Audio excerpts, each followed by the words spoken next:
Yes, I'm absolutely open to working with your coalition. Housing affordability is definitely an issue in Greenville County. There's a large portion of our very vital workers here in Greenville County, as far as first responders, teachers, nurses, that are being priced out of actually living in Greenville County. So it's definitely an issue that, and one that we got to work with your coalition and definitely a number of other stakeholders and people in the community. Absolutely. Affordable housing is a huge issue here in Greenville County, especially as growth continues to expand as rapidly as it has been. A lot of the media has called it explosive growth.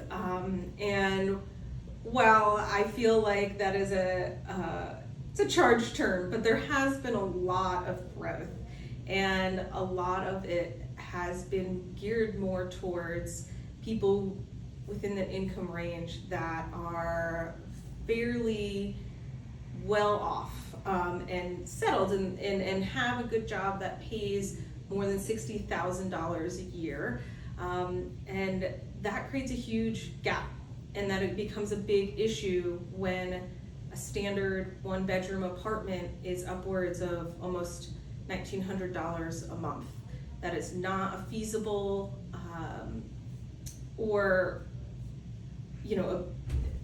it's not feasible to house most of the population in apartments that cost that much. So there definitely needs to not only be more affordable housing income units incorporated into the new building and districts, and especially up in my district in the developments, but there also needs to be an adjustment on the income range that affordable housing is based off of. I find that, and what I'm seeing is a lot of the affordable housing is based off an average income that is more indicative of people who are living and working here in central downtown Greenville versus the rural areas that I'm up in District 17 up north. And that creates a big hurdle for a lot of the population that lives up there. And I would love to work with the coalition on resolving that issue moving forward.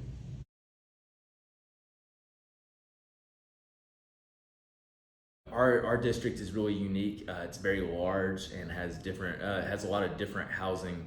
As far as economic, you have very high income, very wealthy people kind of in the mountain areas and different parts of Travelers Rest and all throughout the community, all the way down to you have mobile home communities and different things. So it's definitely a layered issue and something we'll have to come at pretty uniquely to the district.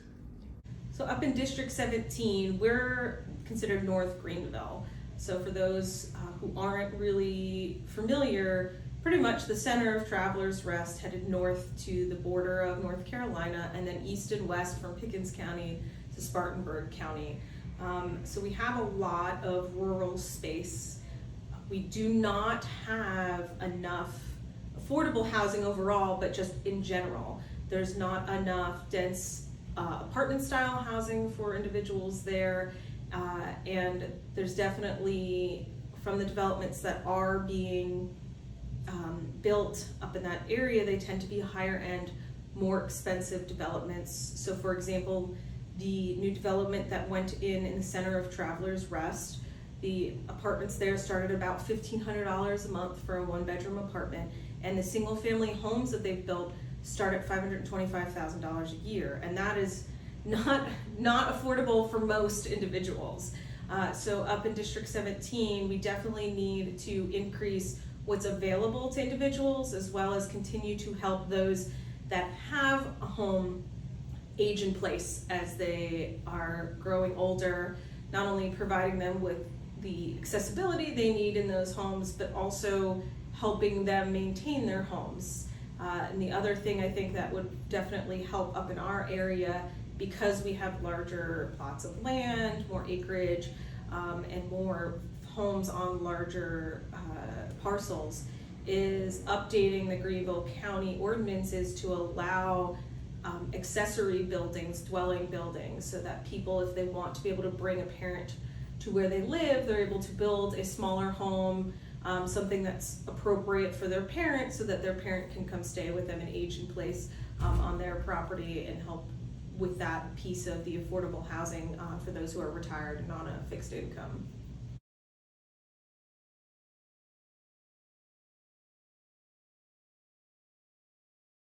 I'll definitely support doing our part as a county financially, helping your coalition with the financial backing.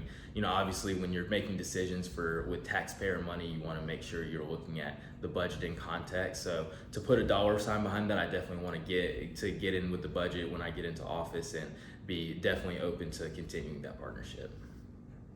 5 mil, absolutely supporting what already exists and making sure that does not decrease in any way, shape, or form. But I think that there needs to be a very serious conversation about expanding that allocation, especially considering how AMIs are currently working based on the salaries that they're being based on. As I said earlier, the downtown Greenville salaries versus the more rural income, and the need for that additional money, because if rents aren't going to be adjusted, or we're not able to step into a space where you have a rent that's appropriate for the area that the building is built in, that's where the gap needs to be filled, and it's an even larger gap. So there's going to need to be more money set aside for those individuals, not just from a expansion perspective of we have more people, so we need more housing that's appropriate and more affordable housing,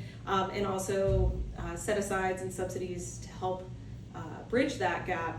But you're going to, as rents rise, that gap continues to get bigger as well. And much like wages and other outlets like that increase with the cost of living, that's something that should be reassessed regularly, yearly. It would be ideal to get an idea on where the increases are and how to pace that. It shouldn't always be a fixed amount. That should be a baseline, and then you build and grow from there, and they should increase much like rents increase or our wages increase every year as a cost of living.